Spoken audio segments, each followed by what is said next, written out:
So here's my first load. I'm doing wash, rinse, and spin. A small load as the instructions said, on cold, and I'm doing a 15-minute quick wash. That's not really loud. You can see the clothes turning around in there.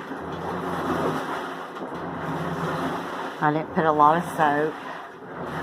Looks like maybe I could have put a little bit more than I did.